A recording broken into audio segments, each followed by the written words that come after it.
Redistricting is no longer just a technical process. It's a high-stakes political chess match. And California just made a bold move that's stirring up national debate.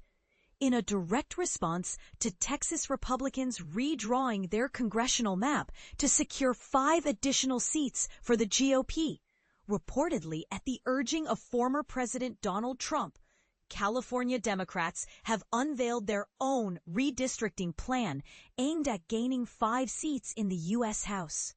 Voters in California will have the final say this November, deciding whether to approve the new map. But here's where it gets controversial.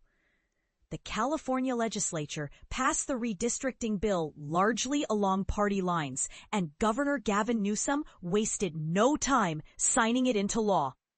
This move marks the latest escalation in what many are calling a partisan redistricting arms race. Democratic Assemblyman Mark Berman defended the decision, stating, "We didn't ask for this fight, but we won't back down when democracy is at stake." Meanwhile, Republicans are pushing back hard. They filed lawsuits and demanded a federal investigation, arguing that California's plan undermines the state's previously celebrated nonpartisan approach. Assemblyman James Gallagher, the Republican minority leader, criticized Trump's push for new GOP seats, but also condemned Newsom's strategy of fighting fire with fire. Gallagher warned, "You fight fire with fire, and you risk burning everything down." In Texas, the Republican-controlled Senate was expected to approve their map, with Governor Greg Abbott's signature being the final step. This redistricting effort is part of a broader strategy to prevent the GOP from losing its House majority in the 2026 midterms. And this is the part most people miss. Nationally, Democrats are just 3 seats shy of a House majority. Historically, the party of the sitting president tends to lose ground in midterm elections. Trump has encouraged other Republican-led states like Indiana and Missouri to redraw their maps to favor the GOP, with Ohio already planning a more partisan revision. The Supreme Court has ruled that while racial gerrymandering is unconstitutional, partisan gerrymandering is not. Texas Republicans leaned into that distinction, with Representative Todd Hunter, who authored the bill. Openly stating the goal was to boost Republican performance, California Democrats cited Hunter's remarks as justification for their own aggressive countermeasure. "Do we just sit back and let it happen?" asked Democratic Senator Lena Gonzalez. "No, we fight to protect our democracy." Here's a twist that might surprise you. California was once a model for nonpartisan redistricting. In 2008 and 2010, voters approved ballot measures creating an independent commission to draw district lines. Governor Newsom and other Democrats had supported those reforms.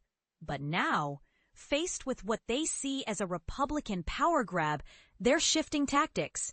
Newsom insists California is still leading by example. "We'll be the first state to let voters decide their own maps in the most democratic way possible," he said. Former President Barack Obama echoed that sentiment, calling the move a smart, measured approach during a Democratic fundraiser. The new California map, if approved, would only be in effect until 2030. After that, the state's independent commission would resume its role following the next U.S. Census. Meanwhile, Democrats are considering reopening maps in Maryland and New York for mid-decade revisions. But here's the catch. Democratic-led states are more likely to have redistricting commissions or legal constraints, while Republican-led states often have more freedom to redraw maps quickly.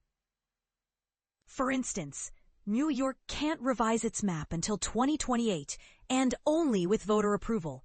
In Texas, Democrats tried to stall the vote by leaving the state for 15 days, prompting round-the-clock police monitoring upon their return. California Republicans didn't go that far, but voiced strong opposition, accusing Democrats of undermining the state's nonpartisan legacy. Senator Tony Strickland warned, "This isn't about fair representation. It's about rigging elections and silencing voters. So what do you think? Is California defending democracy or abandoning its principles? Should states fight back when others gerrymander or stick to nonpartisan ideals no matter what? Drop your thoughts in the comments. This is one debate where every opinion counts.